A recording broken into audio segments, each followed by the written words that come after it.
Hello everyone, my name is Navneet Kaur.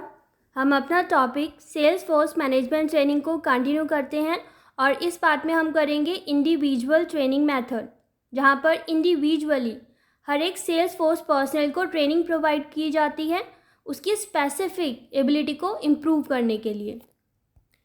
इसमें first आता है ऑन द जॉब ट्रेनिंग, यानी कि लर्निंग बाय डूइंग। अपना जॉब करते करते ही ट्रेनिंग प्रोवाइड की जाती है। यहाँ पर जो सेल्समैन है उनको जो ट्रेनिंग दी जाती है वो एक एक्सपीरियंस्ड सेल्समैन द्वारा दी जाती है। इसमें 2 स्टेजेस हैं, फर्स्ट और सेकंड। फर्स्ट स्टेज में क्या होगा, जो एक्सपीरियंस्ड सेल्समैन होगा वो सबसे पहले सेल्स कॉल परफॉर्म करेगा जिसको ट्रेनी ध्यान से देखेगा। उसके बाद लेटर स्टेज में क्या होगा, अब ट्रेनी वही सेल्स कॉल परफॉर्म करेगा और अब उसको ऑब्जर्व कौन करेगा, जो एक्सपीरियंस्ड सेल्समैन है।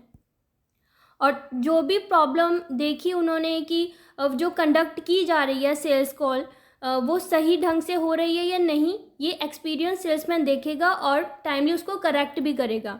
तो इसके अंदर थ्योरेटिकल और प्रैक्टिकल दोनों टाइप की ट्रेनिंग प्रोवाइड की जाती हैं। Second is correspondence courses.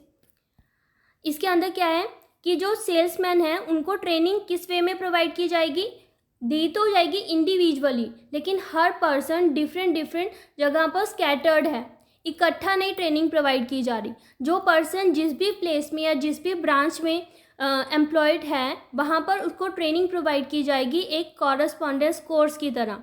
जैसे कॉरेस्पॉन्डेंस कोर्स करते हैं जहाँ पे आपको मटेरियल प्रोवाइड किया जाता है और आप अपनी डिग्री लेते हो। सिमिलरली यहाँ पर जो सेल्समैन है उनको ट्रेनिंग प्रोवाइड की जाती है मटेरियल प्रोवाइड करके। वो एक प्रिंटेड ट्रेनिंग मटेरियल होगा जो मेल के थ्रू भी प्रोवाइड किया जाएगा और फिर ट्रेनी उस मटेरियल को रीड करेगा और फिर इस तरीके से लर्निंग होगी कॉरेस्पॉन्डेंस के थ्रू।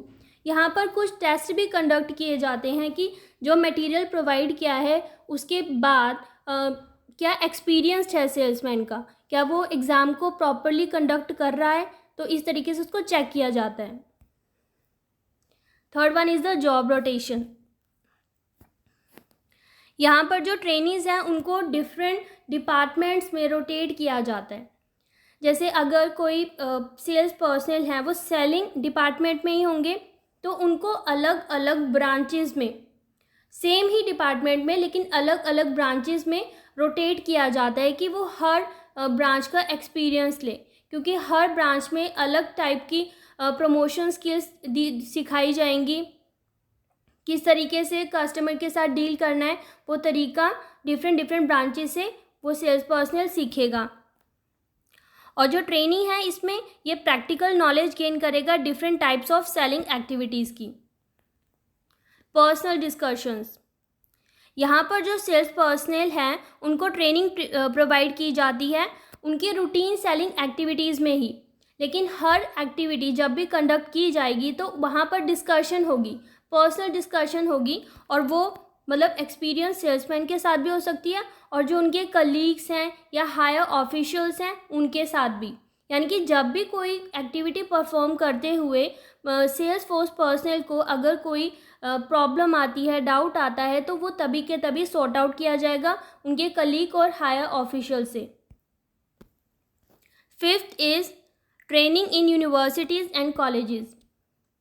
यहाँ पर जो सेल्समैन हैं उनको डिप्लोमास और कोर्सेज कराए जाते हैं सेल्समैनशिप में, मार्केटिंग मैनेजमेंट और सेल्स मैनेजमेंट में, जहाँ पे वो अपनी हायर एजुकेशन भी ले सकते हैं। और जो ये यूनिवर्सिटी और कॉलेजेस वो ज्वाइन करते हैं उनके इवनिंग क्लासेस लगती हैं, क्योंकि पहले तो वो अपना जॉब करेंगे अपने जिस भी डिपार्टमेंट में उनको परफॉर्म करना है वो काम करने के बाद इवनिंग में वो अपने यूनिवर्सिटीज़ या कॉलेजेस में जाके अपना डिप्लोमा कंटिन्यू करेंगे। और जो फीस है वो कौन बॉर्न करेगा, कंपनी।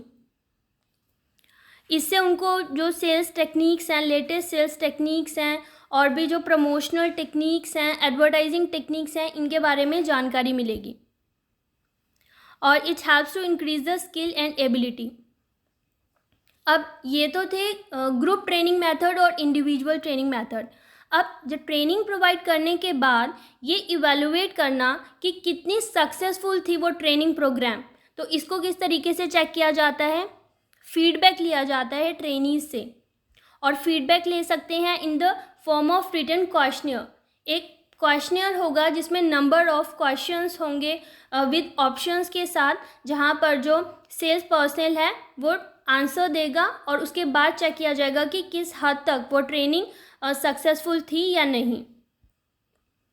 इसके साथ साथ रिटन टेस्ट कंडक्ट किए जाते हैं at the end of the training programme.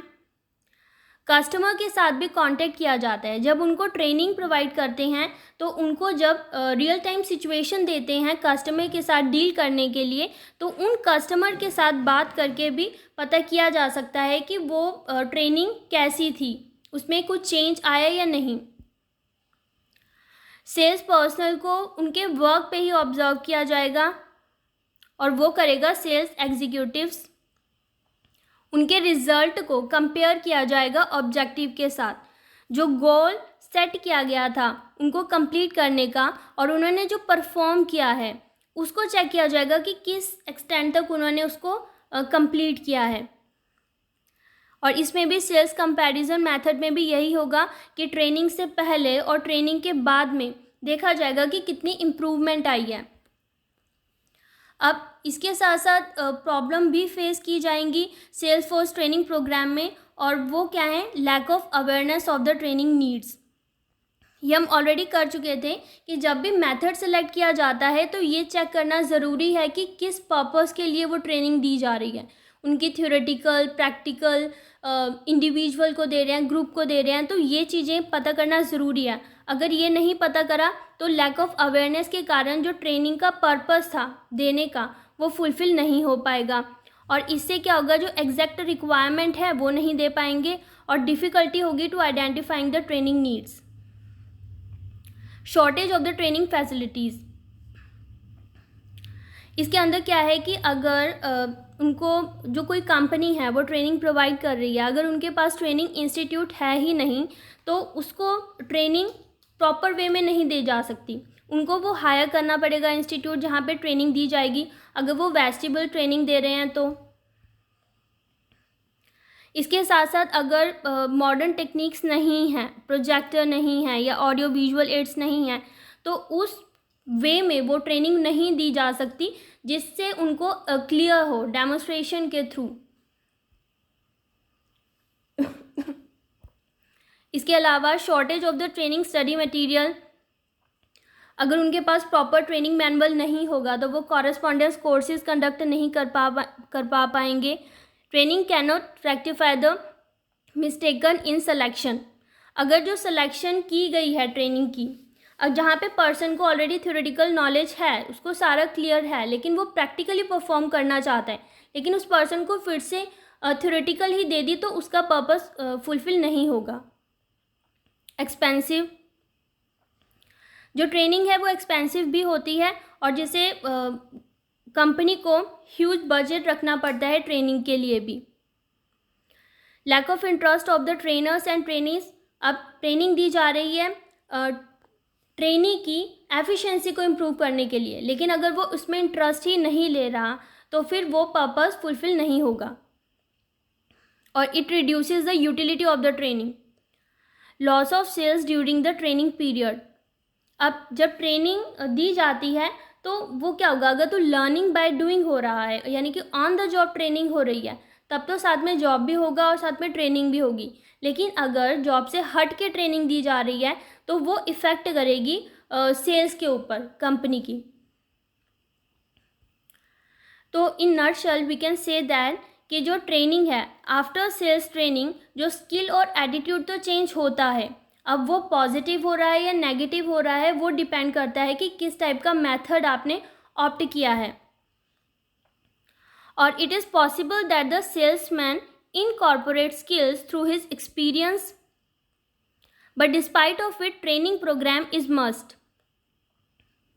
which helps to overcome the weakness of the sales person। यानी कि ट्रेनिंग देना तो इम्पॉर्टेंट है, लेकिन आप किस टाइप की ट्रेनिंग प्रोग्राम को ऑप्ट कर रहे हैं जिससे जो वीकनेसेस हैं सेल्स पर्सन की वो ओवरकम हो, तो ये इम्पॉर्टेंट है। Thank you.